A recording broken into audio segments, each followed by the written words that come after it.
In the spring of 1960, Irene Garza was everything McAllen, Texas loved about itself. A beloved second-grade teacher with gentle eyes and endless patience. A former beauty queen who chose classrooms over crowns.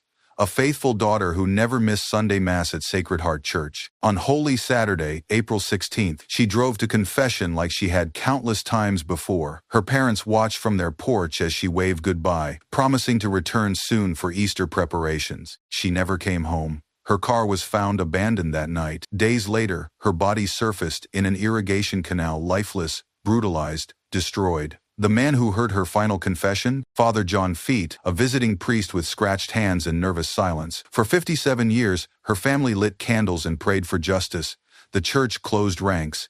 Investigators backed away. A young woman's life was stolen, but walls of silence proved stronger than truth, until a monk's guilty conscience changed everything. What happens when faith itself becomes the weapon that destroys innocence? Before we get into the story, drop a comment with your country and the time right now. The morning sun painted Sacred Heart Church in golden light as Irene Garza smoothed her navy dress and checked her reflection one final time. At 25, she possessed the kind of natural beauty that needed no enhancement. Dark hair that caught the light like silk, eyes that sparkled with intelligence and kindness, and a smile that could calm the most restless second grader in her classroom. Easter weekend always filled her with quiet joy, the promise of renewal and light conquering darkness. She had planned to spend this Holy Saturday helping her mother Marie prepare for tomorrow's feast, arranging flowers from their garden and setting the table with the good china that only emerged for special occasions. But first, confession. It was a ritual as natural to Irene as breathing, as essential as the morning coffee she sipped while reviewing lesson plans.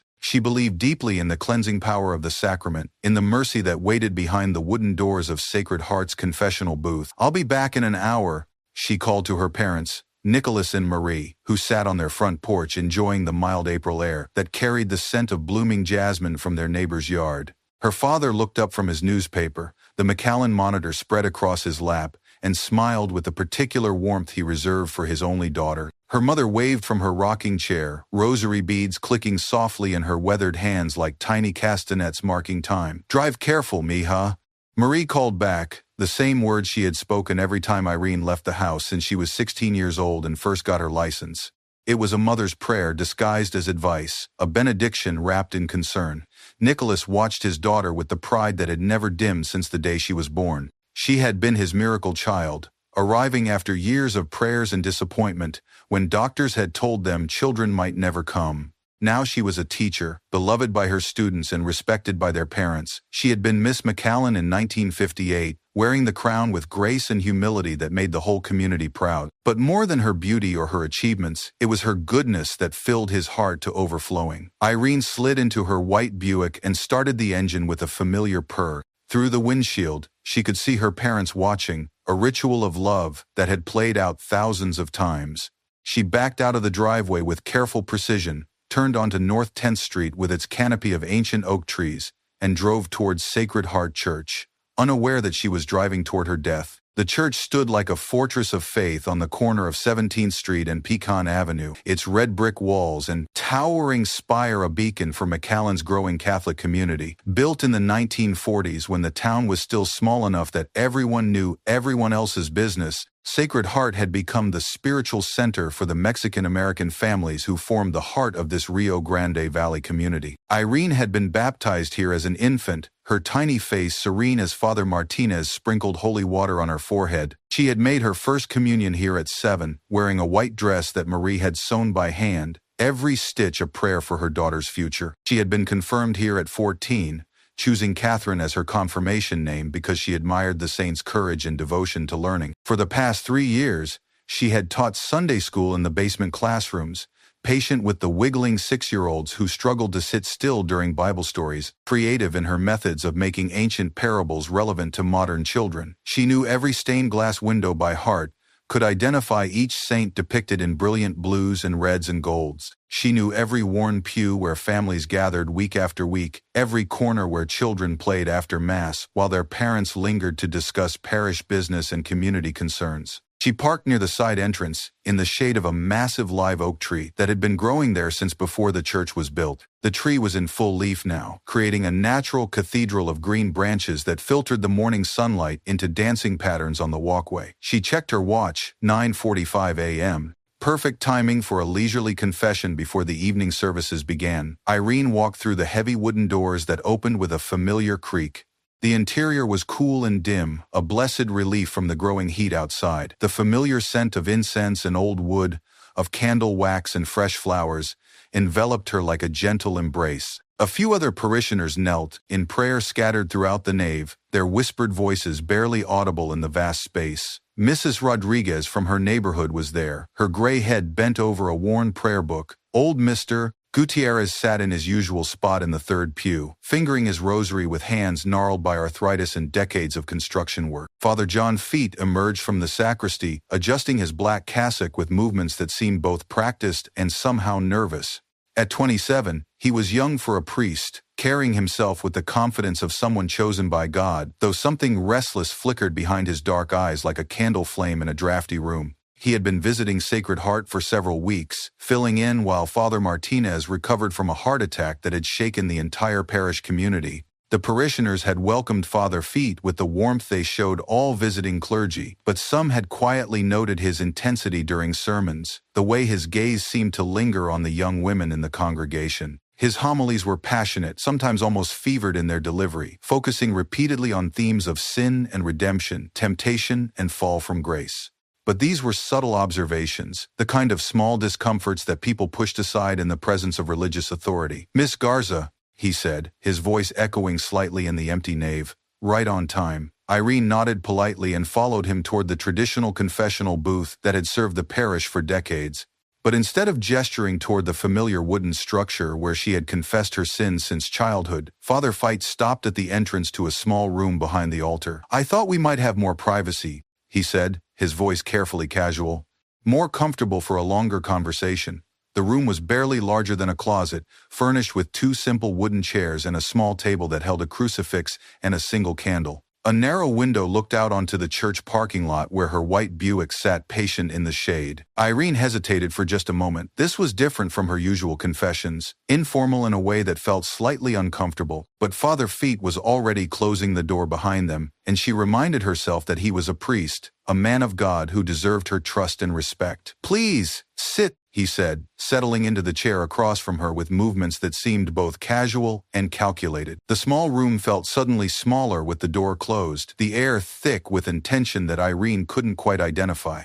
Father Feit leaned forward slightly, his dark eyes fixed on her face with an intensity that made her unconsciously pull her sweater closed at the throat. "How long has it been since your last confession, my child?" he asked, using the traditional opening, but his voice held notes that had nothing to do with spiritual guidance. 2 weeks, Father?"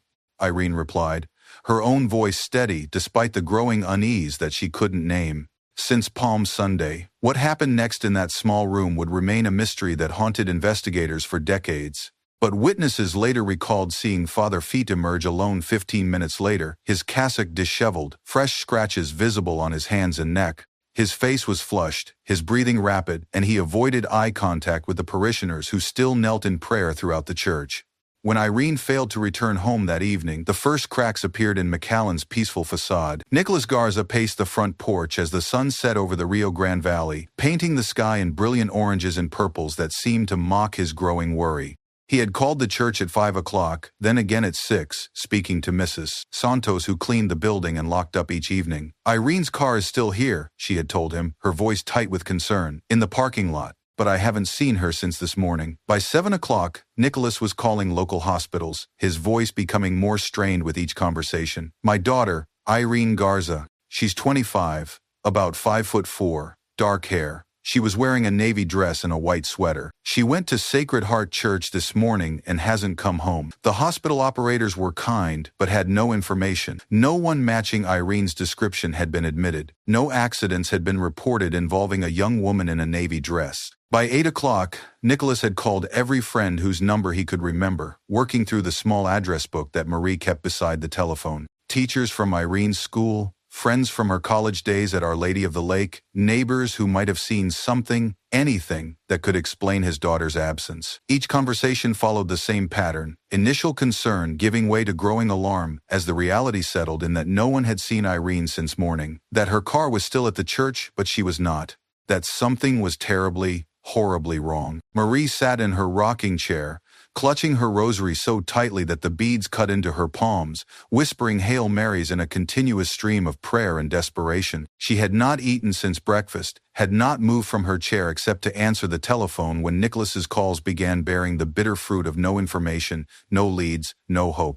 By 10 o'clock, neighbors had begun to gather on the front lawn, their own dinners forgotten as word spread through the close-knit community that Irene Garza was missing. Men stood in small groups speaking in hushed Spanish, their faces grave as they discussed what they might do to help. Women brought coffee and food that went untouched, their own hearts breaking as they watched Marie's silent vigil. At 11 o'clock, Nicholas finally called the police. Detective Tom Radcliffe arrived at the Garza home. Just after midnight, his 20-year veteran instincts already telling him that this was no ordinary missing person case. He was a big man with gentle eyes and a methodical approach to police work that had served him well in a community where most crimes involved domestic disputes, teenage pranks, and the occasional bar fight that got out of hand. Missing persons were rare in McAllen, especially missing persons like Irene Garza. He sat at the Garzas' kitchen table, notepad in hand, asking the questions that needed to be asked, even though each one felt like a small cruelty inflicted on parents whose world was crumbling around them. "When did you last see Irene?" "This morning, around 9:30, Nicholas replied, his voice hoarse from hours of phone calls and growing panic. "She said she was going to confession and would be back in an hour." "Did she seem upset about anything? Worried? Different in any way?" Marie looked up from her rosary for the first time in hours, her eyes red with unshed tears. No, she was happy, looking forward to Easter. She had bought a new dress for Mass tomorrow, had it hanging in her closet ready for morning. Any problems with boyfriends? Anyone who might have been bothering her? Nicholas shook his head firmly. Irene isn't seeing anyone seriously. She's devoted to her teaching, to her faith. She's careful, responsible. She would never just disappear without calling. By the time Detective Radcliffe finished his initial interview and headed to Sacred Heart Church, it was nearly 1 a.m. on Easter Sunday. The building loomed dark against the star-filled sky, its spire pointing toward heaven like an accusatory finger. In the parking lot, Irene's white Buick sat exactly where Mrs. Santos had described it, positioned under the oak tree with military precision, the way Irene parked everything. Radcliffe approached the car with his flashlight beam dancing ahead of him, illuminating details that would be burned into his memory for the rest of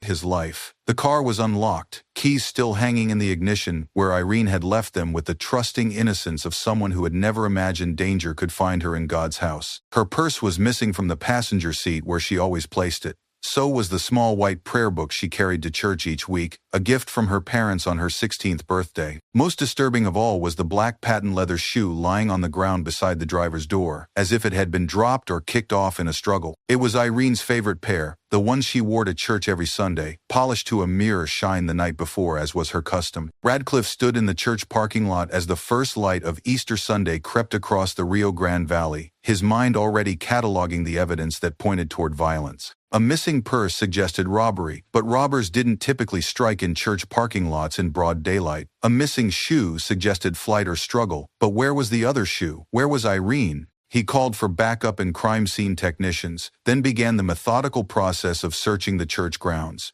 The building itself was locked, but Mrs. Santos arrived within minutes of his call, her hands trembling as she fumbled with the keys. She was such a good girl, Mrs. Santos whispered as she opened the heavy wooden doors. Never missed a Sunday, always stayed after to help clean up. Who would want to hurt someone like Irene? Inside the church, everything appeared normal. The pews were arranged for Easter morning services, fresh flowers adorned the altar, and the smell of recently burned incense still lingered in the air. But in the small room behind the altar, where Father Feit had taken Irene for her unusual confession, Radcliffe found signs of disturbance. A chair was overturned. The single candle that had been burning on the table was extinguished, wax spilled across the wooden surface. Most telling, of all, were the long scratches gouged into the wooden doorframe, as if someone had clawed desperately at the wood while trying to escape. While Radcliffe examined the crime scene, McAllen's churches filled with Easter worshippers who had no idea that their prayers for resurrection and renewal were being offered in the shadow of unspeakable violence.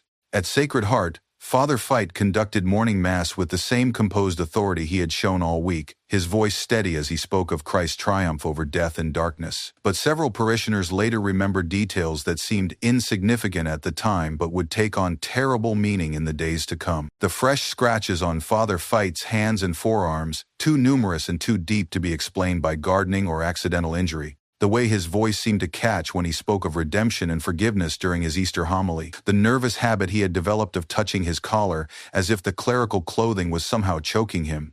Mrs. Rodriguez, who had been in the church the morning before during Irene's confession, remembered seeing Father Feit emerge from the back room looking flushed and agitated. She had assumed he was simply moved by the spiritual counseling he had provided, but now she wondered if she had witnessed something far more sinister. Maria Garza sat in her usual pew during that Easter morning service, clutching her rosary so tightly the beads cut into her palms, her body present, but her soul somewhere else entirely. She had not slept, had barely eaten, had done nothing but pray since Irene failed to come home. Beside her, Nicholas stared at the altar with hollow eyes, willing his daughter to walk through the church doors and end this nightmare that seemed to grow worse with each passing hour.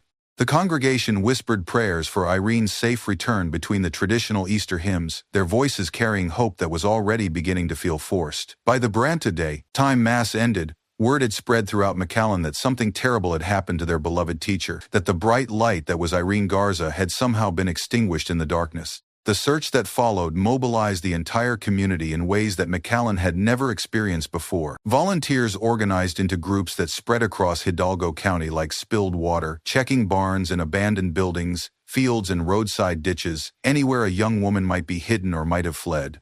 Radio stations broadcast Irene's description every hour on the hour. Newspapers printed her photograph, a studio portrait that captured her gentle smile and intelligent eyes on front pages beside pleas for information from anyone who might have seen her. Father Feit joined the search efforts, his presence both comforting and somehow troubling to parishioners who couldn't quite articulate their unease. He was particularly insistent about searching the irrigation canals that crisscrossed the valley, pointing out that someone in distress might have wandered toward water, might have become confused or disoriented. For 4 days, the search continued with the desperate intensity of people who refused to believe that evil could triumph so completely over innocence. Bloodhounds were brought in from Houston, their sensitive noses following scent trails that led nowhere. Helicopters from the Border Patrol flew grid patterns over the valley, their pilots scanning the ground below for any sign of a navy dress or white sweater. Divers checked the deeper sections of the Rio Grande, working in teams while crowds of volunteers watched from the banks. On the 5th day, April 21st, a maintenance worker named Arnolfo Gonzalez was cleaning debris from an irrigation canal north of McAllen when his rake struck something that felt wrong, something that gave way with a sickening softness that made his stomach lurch. He pulled the obstruction closer with his long-handled tool, then staggered backward and fell to his knees in the muddy bank, his breakfast rising in his throat as his mind struggled to process what he was seeing. It was Irene Garza, or what remained of her after 5 days in the water. The valley heat and the action of the canal had transformed the vibrant young woman into something barely recognizable as human. But the navy dress, though torn and stained, was unmistakably hers. The remaining black patent leather shoe that still clung to her foot was the match to the one found in the church parking lot. Most heartbreaking of all was the delicate bone structure that had once made her a beauty queen, now serving only to confirm her identity to the medical examiner who would perform the autopsy that revealed the full extent of her suffering. The news hit McAllen like a physical blow, a collective trauma that would scar the community for generations. This quiet border town had known poverty and hardship, the struggles that came with life on the margin between two countries. But it had not known this kind of deliberate evil, this calculated destruction of innocence that seemed to mock everything the community held sacred. Dr. Joseph Jimenez, the county medical examiner, performed the autopsy with surgical precision and growing horror, his professional detachment cracking as he documented the injuries that told the story of Irene's final hours.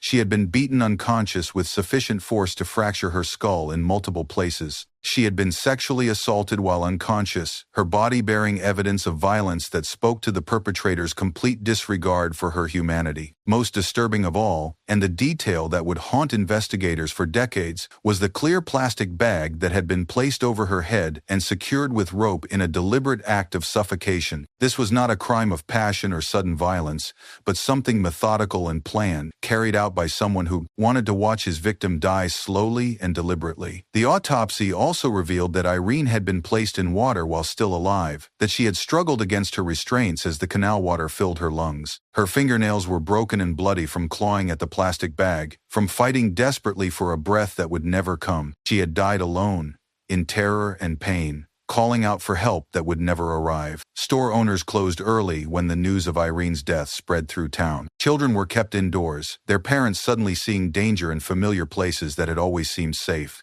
The streets that usually bustled with weekend activity fell silent, except for the sound of church bells tolling mournfully across the valley, their bronze voices carrying grief that seemed to settle into the very soil of the Rio Grande Valley. Detective Radcliffe knew he had to move quickly before grief hardened into rage, before rumors and speculation made his investigation even more difficult than it already was.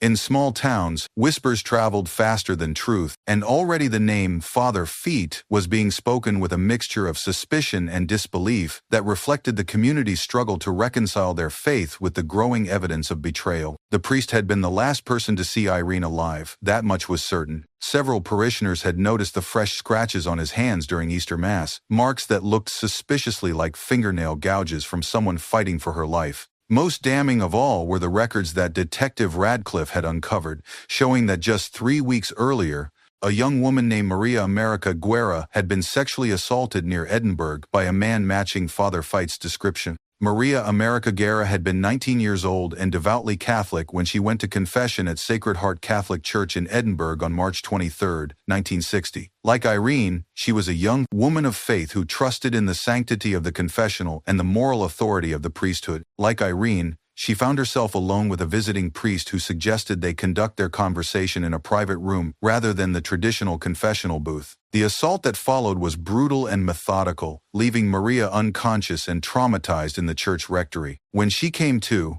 her attacker was gone, leaving her to stumble home in torn clothing with injuries that required medical attention and emotional scars that would never fully heal. She had reported the assault to local police, providing a detailed description of her attacker that matched Father Feit in every particular, but without corroborating evidence and with the inherent skepticism that often greeted accusations against clergy, the case had stalled. Now, with Irene dead and the same priest's name attached to both incidents, the pattern became impossible to ignore. Detective Radcliffe assembled what evidence he had: the scratches, the assault in Edinburgh, Feit's nervous behavior since Easter morning, the timing that placed him alone with both victims. But in 1960, circumstantial evidence was rarely enough to convict anyone, especially a Catholic priest whose word carried the weight of divine authority. On April 23, Detective Radcliffe brought Father Feit to the police station for formal questioning. The priest arrived dressed in civilian clothes, his cassock replaced by a simple white shirt and dark trousers that made him look younger and somehow more vulnerable, but also more dangerous without the protective symbols of his office. The interview room at the McAllen Police Department was small and windowless, furnished with a single table and 2 chairs that had seen countless interrogations over the years. Radcliffe sat across from Father Feit, noting the way the priest's hands trembled slightly as he folded them on the table, the way his eyes darted around the room, as if looking for escape routes. "Father, I need to ask you about Saturday morning," Radcliffe began, his voice carefully neutral. "About your conversation with Irene Garza." "I heard her confession," Feit replied, his voice steady but his hands betraying his nervousness. "We spoke for perhaps 20 minutes. She seemed troubled by something, but I cannot reveal the nature of our conversation. The seal of confession is sacred, Detective. Surely you understand that." Radcliffe studied the fresh scratches on Feit's hands and forearms, long parallel marks that looked exactly like fingernail gouges from someone fighting desperately for their life. The wounds were too numerous and too deep to be explained by accidental injury, too fresh to have occurred before Saturday morning. "Those are some nasty scratches you have there, Father," Radcliffe observed, keeping his voice conversational. "How did you get them?" "Working in the church garden," Feit replied without hesitation, but his eyes didn't meet the detective's gaze. "Rose bushes can be quite vicious when you're not careful." But Detective Radcliffe had already checked the grounds around Sacred Heart Church, and there were no rose bushes anywhere near the building. The only plants were the ancient oak trees and some low shrubs that could never have caused such extensive injuries. He made note of this discrepancy in his growing file, along with Feit's nervous habit of touching his collar and the slight tremor in his voice when he spoke Irene's name. For 3 hours, Radcliffe pressed gently but persistently, using the interview techniques he had learned during 20 years of police work. Where had Feit gone after hearing Irene's confession? Had he seen her leave the church? Did he know anything about the missing purse, the shoe that had been found in the parking lot, the lace veil that had later been discovered scattered along the canal road? I went straight to the rectory after our conversation, Feit maintained, his story consistent but somehow rehearsed. I was preparing for evening services, reviewing my homily for Easter morning. I never saw Miss Garza again after she left the confession room. But even as Feit maintained his innocence with the authority of someone used to being believed without question, doubt was spreading through McAllen's Catholic community like water through cracked stone. Parishioners who had welcomed the visiting priest with the warmth they showed, all clergy now remembered disturbing details that had seemed insignificant at the time. His intense stare during sermons, the way his eyes seemed to follow the young women in the congregation with more than pastoral interest. His habit of lingering near the confession booth after services, striking up conversations with female parishioners that seemed to last longer than necessary. The fevered quality of his homilies that focused repeatedly on themes of sin and temptation, fall from grace, and the punishment that awaited those who strayed from righteousness. Mrs. Rodriguez, who had been in the church during Irene's confession, came forward with her recollections of seeing Father Feit emerge from the back room looking flushed and agitated. His cassock was wrinkled, she told Detective Radcliffe, her voice shaking with the implications of what she was suggesting, and he had scratches on his hands that weren't there before. He looked like a man who had been fighting with someone. But most damaging of all was Maria America Guerra's decision to finally come forward with the full details of her assault in Edinburgh. The young woman had initially been reluctant to involve herself in another investigation, traumatized by the skepticism she had encountered from police who seemed more interested in protecting the church's reputation than in seeking justice for victims. Now, with Irene dead and the same priest's name attached to both cases, Maria found the courage to tell her story publicly. She met with Detective Radcliffe in his office, her mother holding her hand as she recounted the details of that terrible afternoon in March when her faith had been shattered along with her innocence. He told me the same thing, she said, her voice barely above a whisper, that we should have our conversation in a private room instead of the confessional booth, that it would be more comfortable, more appropriate for what he wanted to discuss with me. The assault that followed was remarkably similar to what investigators believed had happened to Irene. The sudden violence, the methodical nature of the attack, the complete disregard for his victim's humanity. Maria had survived only because a maintenance worker had interrupted the assault, forcing Feit to flee before he could complete whatever he had planned for her. I should have done more, Maria whispered, tears streaming down her face as she realized that her silence might have contributed to Irene's death. I should have screamed louder, fought harder, made sure everyone knew what kind of man he really was. Detective Radcliffe assured her that she was not responsible for Irene's murder, that the only person to blame was the man who had committed these terrible crimes. But privately, he wondered how many other victims there might have been, how many other young women had suffered in silence rather than challenge the authority of a priest.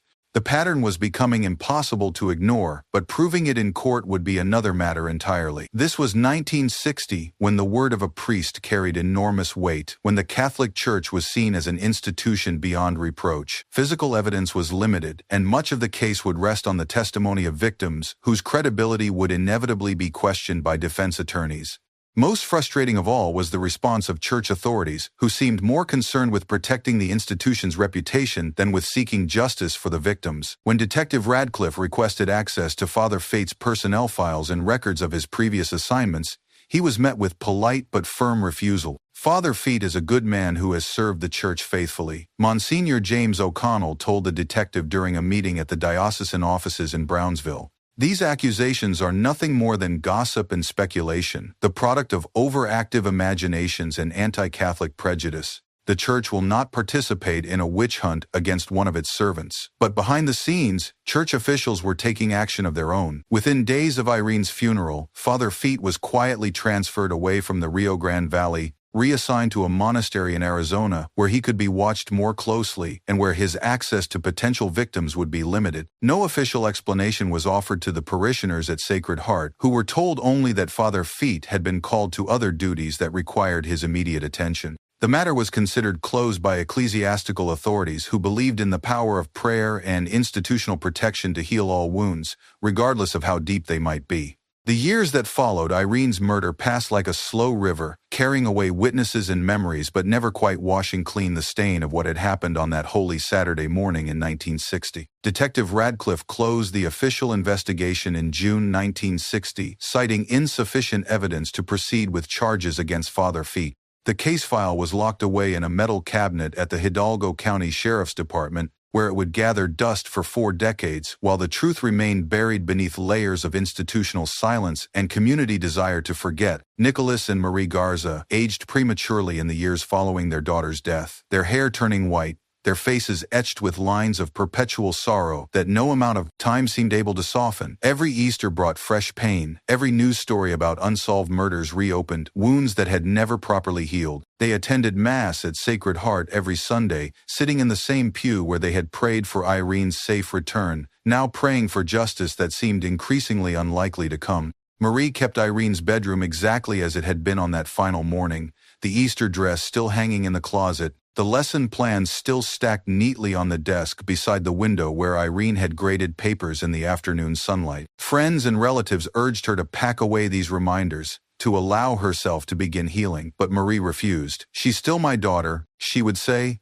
her voice carrying a determination that age and grief had not diminished, "and someday, she's going to have the justice she deserves." Nicholas channeled his grief into a methodical campaign for answers, writing letters to police departments and district attorneys, calling television programs that featured cold cases, never letting Irene's story disappear completely into the archives of forgotten crimes. His correspondence filled several boxes in their closet, creating a paper trail of persistence that documented his refusal to let his daughter's murder fade into history. Meanwhile, Father John Feit had disappeared into a new life far from the Rio Grande Valley, his past carefully concealed behind layers of bureaucratic protection and institutional silence. The church had transferred him to the Assumption Abbey in Richardson, North Dakota, where he spent several months in what officials described as spiritual retreat and reflection. In reality, it was a form of protective custody, keeping him away from potential victims, while church lawyers determined how best to handle the growing scandal. In 1963, Feit left the priesthood entirely, hanging up his cassock for the last time and disappearing into the anonymity of civilian life. He moved to Arizona,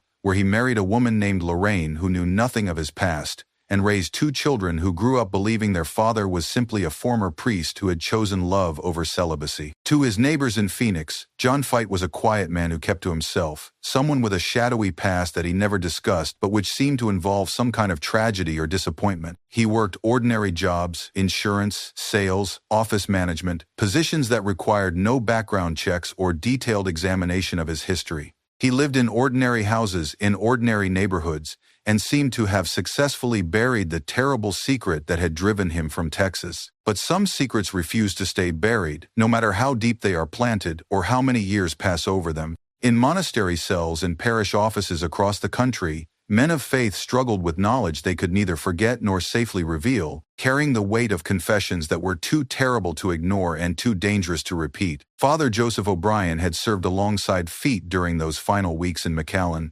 observing his colleagues' strange behavior in the days following Irene's disappearance. A thoughtful man with a scholar's attention to detail, O'Brien had kept careful records of conversations and observations, unable to shake the feeling that justice had been denied and that his silence made him complicit in that denial. He remembered the scratches on Feit's hands with vivid clarity, the way they had appeared overnight between Easter Saturday and Easter Sunday, like stigmata of guilt rather than grace. He remembered Feit's nervous energy during that final week, the way he had jumped at unexpected sounds and avoided eye contact with parishioners who asked casual questions about Irene's disappearance. Most troubling of all were the conversations O'Brien had overheard in the rectory late at night, when Feit thought he was alone. Fragments of what sounded like confession or prayer, spoken in a voice thick with guilt and terror. "Forgive me, Father, for I have sinned," Feit would whisper to the darkness. "I never meant for it to go so far. I never meant for her to die." Dale Tackany carried an even heavier burden, a secret that grew more poisonous with each passing year, like spiritual cancer eating away at his soul. Ticeni was a former monk who had known Feit during their shared time in religious life, a gentle man who had devoted himself to prayer and contemplation until the weight of terrible knowledge drove him back into the secular world. In the months following Irene's death, Feit had sought out Ticeni for private conversation, drawn by their shared religious background and his desperate need to confess his sins to someone who would understand the spiritual implications of what he had done. What Ticeni heard in that exchange would haunt him for decades, a burden of knowledge that was too terrible to bear alone but too dangerous to share. I heard a young woman, Feit had confessed to Ticeni in the spring of 1962, his voice breaking with what seemed like genuine remorse. I hid her, and when she fell unconscious, I panicked. I put a plastic bag over her head and watched her struggle for breath. Then I put her in a bathtub to die, filled it with water from the church faucet. When she was dead, I moved her body to an irrigation canal to make it look like an accident. The confession was delivered in halting sentences punctuated by tears and desperate pleas for absolution, for some way to undo what had been done, or at least to find peace with the terrible knowledge of what he was capable of doing. Feit described the assault in clinical detail, as if the act of confession could somehow cleanse him of responsibility for his actions. He told Ticeni about the moment when Irene had realized that something was wrong, when her trust had turned to terror as she understood that the man she had come to for spiritual guidance intended to hurt her. He described her desperate fight for life, the way she had clawed at the plastic bag over her head, the sounds she had made as the water filled her lungs. She called out for her mother, Feit whispered, his voice barely audible over the sound of his own sobbing. She kept saying, "Mama, help me, Mama," as she was dying. I can't get that sound out of my head. I hear it every night when I try to sleep. Ticeni had urged Feit to confess to authorities, to seek forgiveness through earthly justice as well as divine mercy. He had pleaded with him to consider the suffering of Irene's family, the community that had been devastated by her death, the need for truth to triumph over institutional protection. But Feit had vanished instead, disappearing into the vast bureaucracy of the Catholic Church, leaving Ticeni with a secret that grew heavier with each passing year. For decades, Ticeni struggled with the moral implications of his knowledge. The confession had been made in private, not under the formal seal of the confessional, but it was still the desperate plea of a soul seeking absolution. Did he have the right to break that confidence? Even to see justice done? Did his duty to God require silence, or did his duty to the victims and their families require him to speak? The question tormented him through the 1970s and 1980s, as Irene's parents aged and died without ever learning the truth about their daughter's murder. It followed him through career changes and geographic moves, a constant companion that whispered accusations in the darkness. He had the power to give them justice, but using that power meant betraying a confidence that had been given in the context of religious faith. The 1990s brought changes to McAllen that would have been impossible for Irene to imagine. The small border town grew into a sprawling city, its population swelling with immigrants seeking opportunity and refugees fleeing violence in Central America. New shopping centers and housing developments spread across the valley floor, replacing the agricultural fields where Irene had once taken her students on nature walks. But in the Mexican-American neighborhoods where Irene had taught and lived, her memory remained vivid and alive. Her photograph hung in Sacred Heart Church beside the altar, surrounded by fresh flowers that parishioners replaced weekly. Children who had never known her in life knew her story, told by parents and grandparents who spoke her name with reverence and sorrow. The second-grade classroom where she had taught became an informal shrine, visited by former students who had grown up to become teachers themselves.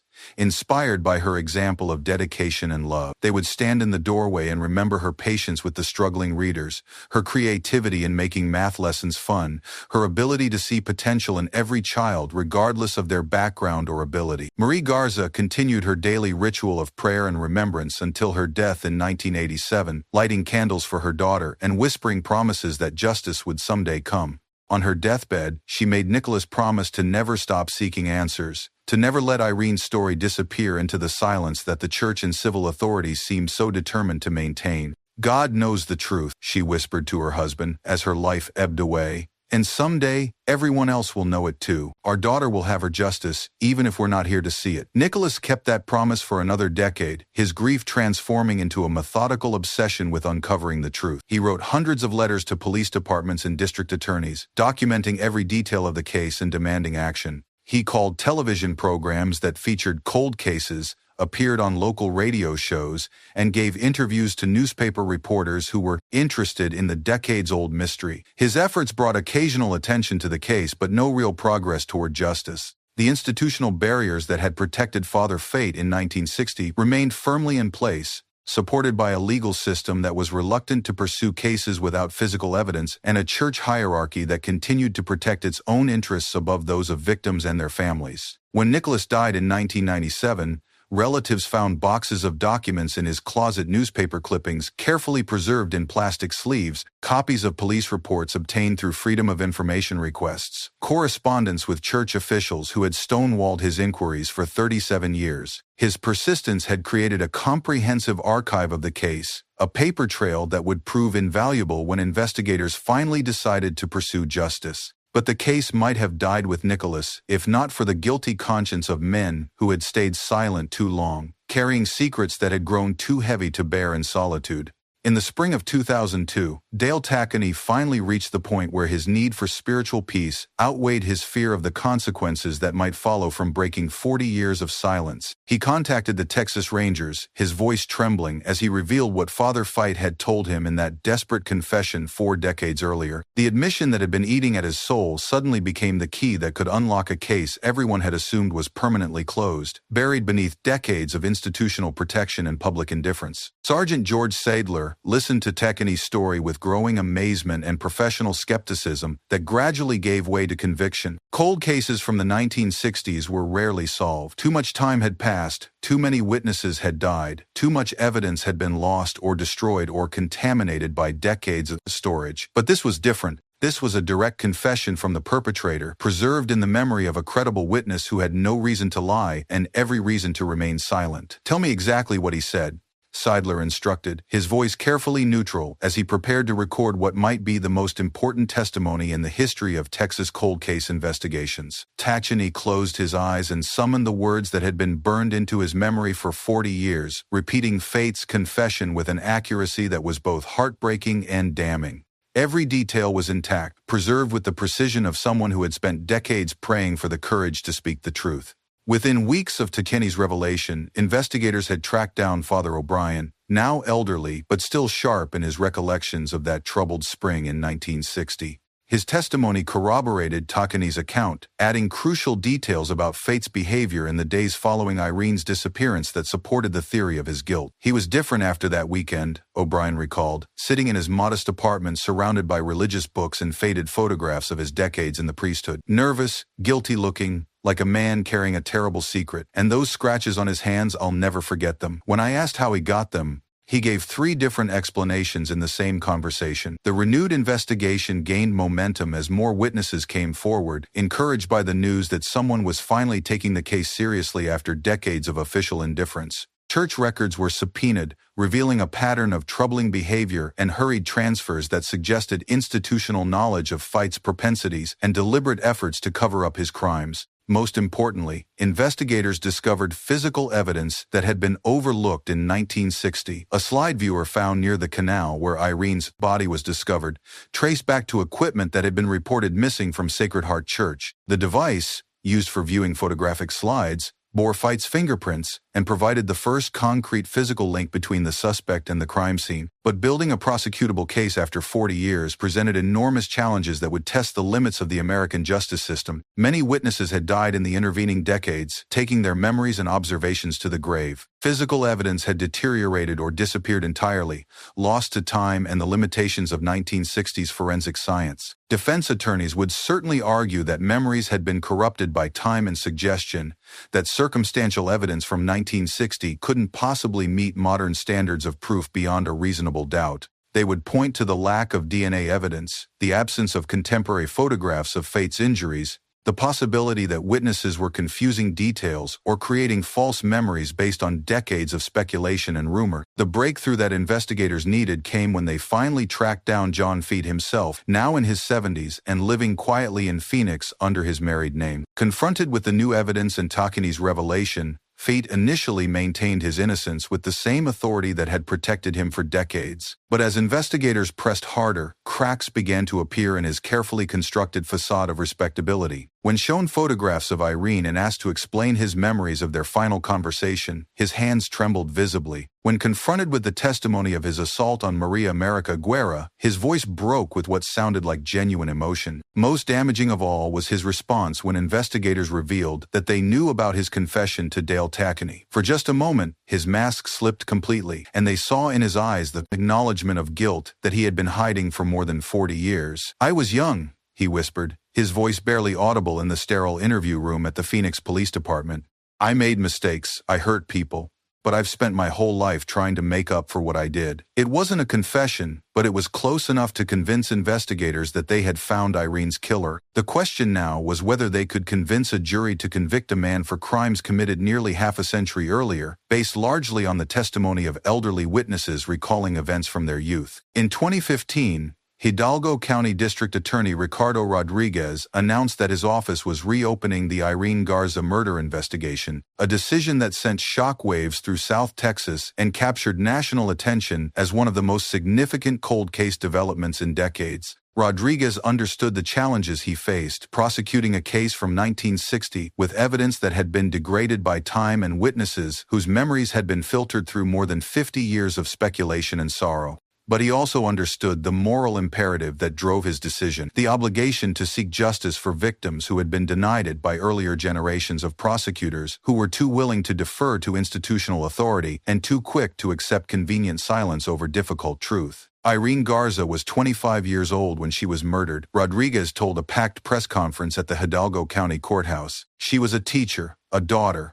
a woman of faith who trusted in the goodness of others and was betrayed by that trust. She deserved better than silence and cover-up. Her family deserved better. Our community deserved better. The decision to prosecute sparked intense debate throughout South Texas, dividing communities along lines of faith, ethnicity, and generation. Critics argued that prosecuting a case from 1960 was a waste of resources, that too much time had passed for justice to be meaningful, that the justice system should focus on current crimes rather than revisiting ancient history. Supporters countered that murder had no statute of limitations, that families deserved answers regardless of how many years had elapsed, that the failure to pursue justice in 1960 made it even more important to pursue it now. They pointed to advances in investigative techniques and legal procedures that made it possible to build strong cases even when traditional evidence was limited. The Catholic Church's response was predictably defensive, with officials arguing that the decision to prosecute was motivated by anti-Catholic bias and that Feit was being persecuted for his former religious status rather than prosecuted based on evidence of his guilt. Church lawyers filed motions challenging the admissibility of testimony from Tackney and O'Brien, arguing that their memories had been contaminated by decades of speculation and that their testimony would be inherently unreliable. But public opinion was turning against the institutional protection that had sheltered Feit for so many years. The sexual abuse scandals that had rocked the Catholic Church in the early 2000s had opened people's eyes to the possibility that religious authority could be used to cover up terrible crimes, that the institutions they trusted to protect them might instead be protecting predators. On February 9, 2016, a Hidalgo County grand jury issued an indictment charging John Bernard Feit with the murder of Irene Garza, nearly 56 years after her death. The news was broadcast around the world, a stark symbol of how far American society had come in its willingness to challenge institutional authority and demand accountability from those who had used their positions to commit and conceal terrible crimes. Feit, now 78 years old and in failing health, was arrested at his Arizona home by federal marshals who had coordinated with local authorities to ensure a peaceful surrender. Photographs of the former priest being led away in handcuffs were broadcast on television screens across the country, a powerful image of justice delayed but not denied. The extradition process took several months, as Feit's lawyers fought unsuccessfully to keep him in Arizona, where they hoped he might receive more sympathetic treatment from a jury that had no connection to the case. But in August 2016, he was finally transferred to the Hidalgo County Jail, where he would await trial for the crime that had haunted South Texas for more than half a century.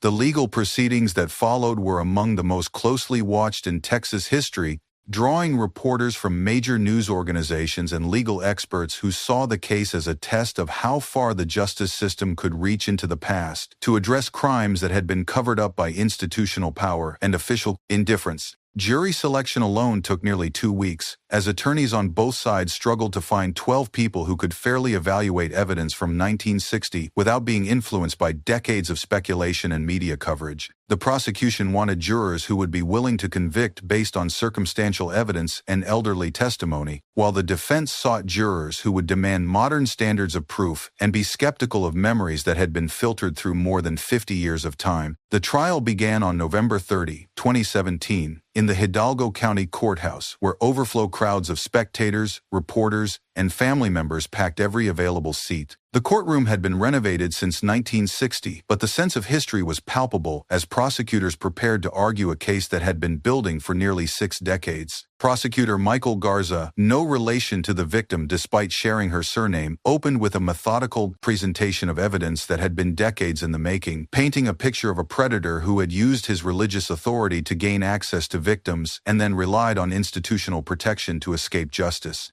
This case is about a young woman who went to church seeking spiritual guidance and instead found a predator, Garza told the jury, his voice carrying the weight of 57 years of delayed justice. It's about a community that trusted religious authority and was betrayed by that trust. Most of all, it's about truth that has been buried for 57 years but will finally see the light of day in this courtroom. The prosecution's case was built around 3 pillars of evidence that had somehow survived the passage of more than half a century. First was the testimony of Dale Tackany, now in his 80s, but still sharp in his recollection of Feit's devastating confession. Second was the corroborating testimony of Father O'Brien and other witnesses who remembered Feit's suspicious behavior in the days following Irene's disappearance.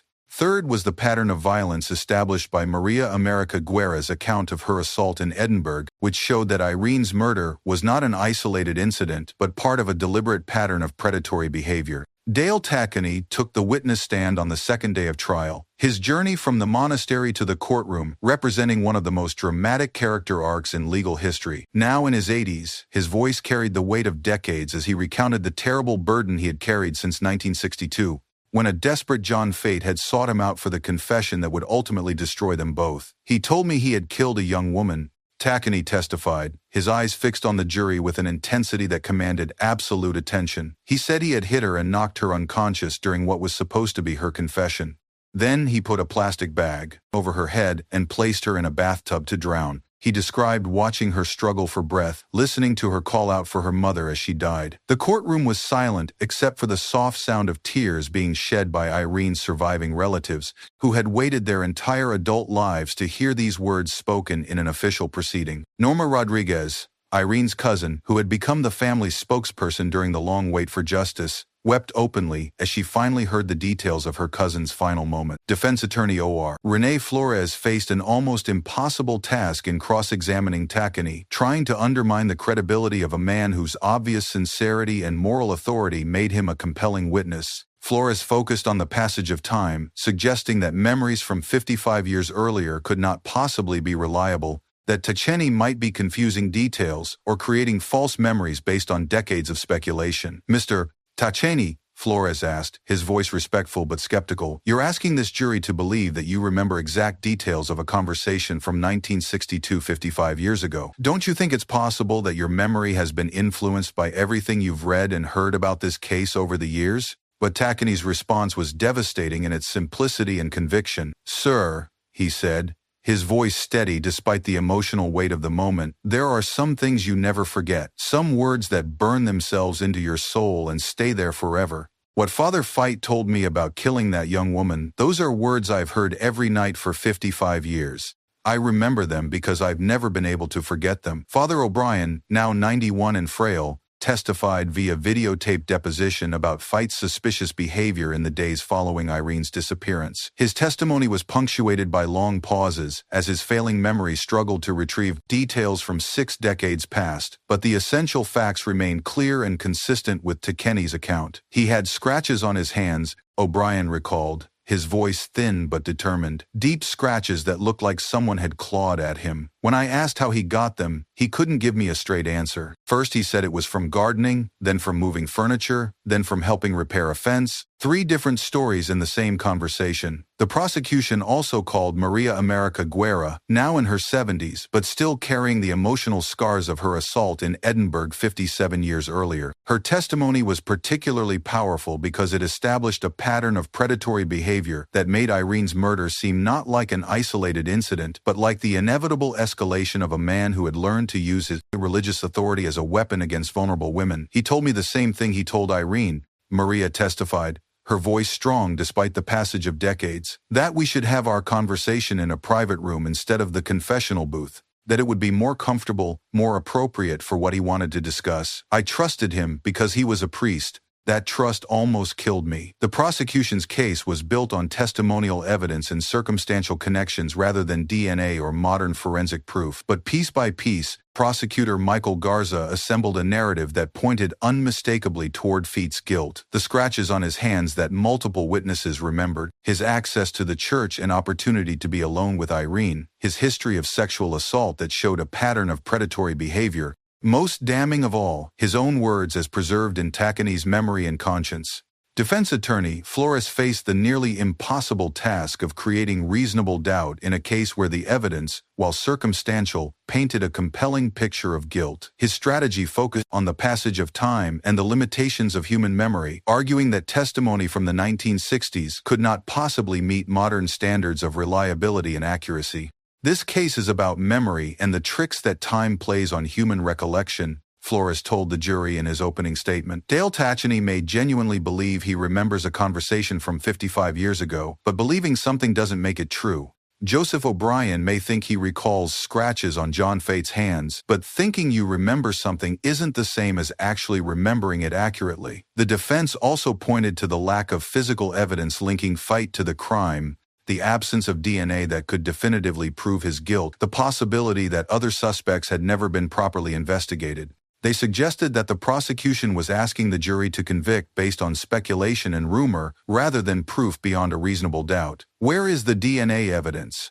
Flores asked during his closing argument. Where are the fingerprints, the photographs, the contemporary documentation that would prove my client's guilt? The prosecution is asking you to send a 78-year-old man to prison for the rest of his life, based on memories that are older than most of you, testimony that cannot be verified or corroborated by modern forensic science. But the prosecution's closing argument focused on the weight of accumulated evidence, the pattern of behavior that made Feit's guilt the only logical conclusion. Prosecutor Garza reminded the jury that murder cases are often solved without DNA evidence, that justice doesn't require perfect proof but only proof beyond a reasonable doubt. Ladies and gentlemen, Garza told the jury, you don't need DNA to recognize the truth when you hear it. You don't need fingerprints to understand that a man who confesses to murder is telling the truth about his crimes. Dale Tacheny carried the burden of John Feit's confession for 55 years because he knew it was true. Now it's your responsibility to ensure that truth finally leads to justice. For 8 days, the courtroom drama unfolded before an audience that included some of the most prominent figures in South Texas legal and religious circles. Retired judges sat beside crime victims' advocates. Former prosecutors consulted with defense attorneys about the unprecedented challenges of trying a case from 1960,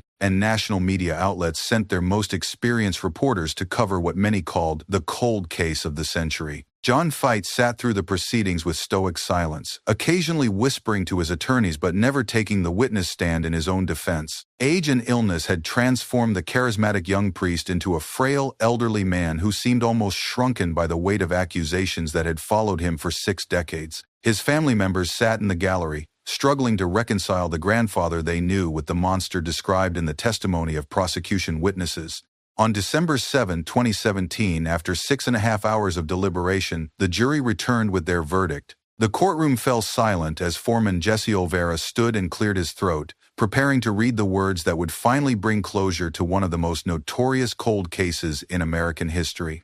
We, the jury, find the defendant, John Bernard Feit, guilty of murder. The courtroom erupted in tears and applause as Irene's surviving relatives embraced each other and whispered prayers of gratitude that had been 57 years in the making. Norma Rodriguez, who had spent decades fighting for justice for her cousin, wept openly as she told reporters, "Irene can finally rest in peace. The truth has finally won." 2 weeks later, Judge Arturo Nelson sentenced Feit to life in prison, the maximum penalty available for a murder committed in 1960. At 78 years old and in declining health, it was effectively a death sentence disguised as justice, but it was the strongest statement the court could make about the seriousness of his crimes and the community's demand for accountability. "Mr. Feit," Judge Nelson said as he pronounced the sentence, his voice carrying the weight of decades of delayed justice, "you have been found guilty of taking the life of a beautiful young woman who had her whole life ahead of her." While this sentence cannot bring Irene Garza back to her family, it can provide some measure of closure for those who loved her and our community that has waited so long for the truth. Feit showed no emotion as he was led away in shackles, beginning what would be the final chapter of a life defined by violence and decades of deception. He was transferred to a prison medical facility where his health continued to deteriorate rapidly, the stress of the trial and conviction apparently accelerating the aging process that had been held at bay during his years of freedom. On April 15, 2021, day before the 60th anniversary of Irene's last Easter, John Bernard Feit died in prison custody at the age of 87. He had served less than 3 years of his life sentence, but his death brought a final sense of closure to a case that had haunted South Texas for 6 decades. Prison officials reported that Feit had never confessed to the murder or expressed remorse for his crimes, maintaining his innocence even in the face of overwhelming evidence and his own earlier admissions. His family buried him quietly in Phoenix, far from the scene of his crimes and the community that had finally held him accountable for them. His death sparked mixed reactions in McAllen and the broader Rio Grande Valley. Some felt cheated that Feit had escaped full accountability for his actions, that he had been allowed to live free for nearly 60 years while his victim remained dead and buried. Others found peace in knowing that justice, however delayed, had finally been served, that the truth had ultimately triumphed over the institutional forces that had protected him for so long. Most simply felt relief that a painful chapter in their community's history had finally closed, that they could remember Irene Garza for who she had been in life rather than how she had died, that her legacy could now be one of triumph rather than tragedy. The case had profound implications that extended far beyond the borders of Hidalgo County and the specific facts of Irene's murder.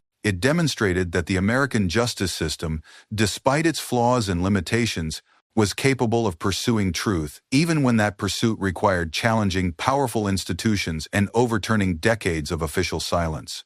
It showed that ordinary citizens like Dale Tockenny and Joseph O'Brien, armed with nothing more than their consciences and their courage, could ultimately prevail against institutional power that had seemed invincible. It proved that victims' families like the Garzas, sustained by love and faith and stubborn determination, could outlast those who sought to bury the truth along with their loved ones. On the anniversary of Irene's death each year, parishioners at Sacred Heart Church continued to light candles in her memory, their flames flickering but never dying in the sanctuary where she worshipped and where she died. Her photograph still hangs beside the altar, surrounded by fresh flowers and handwritten prayers for peace and forgiveness from people who never knew her in life but who have claimed her as a symbol of innocence betrayed and justice finally achieved. The confession booth where she met her killer has been removed, replaced by a small memorial garden where sunlight streams through stained glass windows and falls on roses that bloom year-round in the South Texas heat. It is a place of beauty and peace, a transformation that seems to embody the community's determination to choose hope over despair,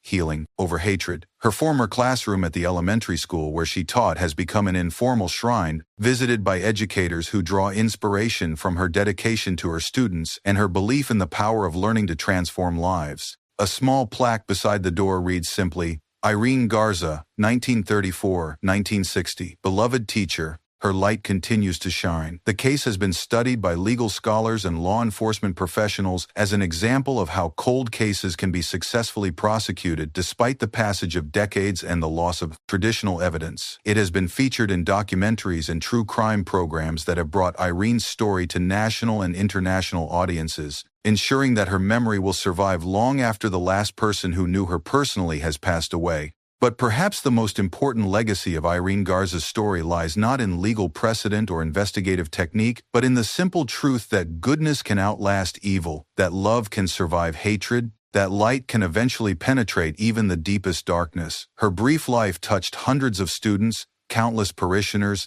and ultimately, an entire nation that learned her name through the pursuit of justice and the refusal to let truth be buried by those who would profit from its silence. In Sacred Heart Church today, children still ask about the pretty lady in the photograph beside the altar. Their teachers tell them about Miss Irene, who loved books and learning, who believed in the power of education to lift people out of poverty and ignorance, who died much too young, but whose memory continues to inspire others to seek truth and fight for justice. The candles still burn in her memory, their flames carrying prayers across the decades like incense rising toward heaven. And in that light, Irene Garza's spirit endures teacher, daughter, victim, symbol, and ultimately, the embodiment of hope that survives even when hope seems impossible. This is her story. This is her justice. This is her peace.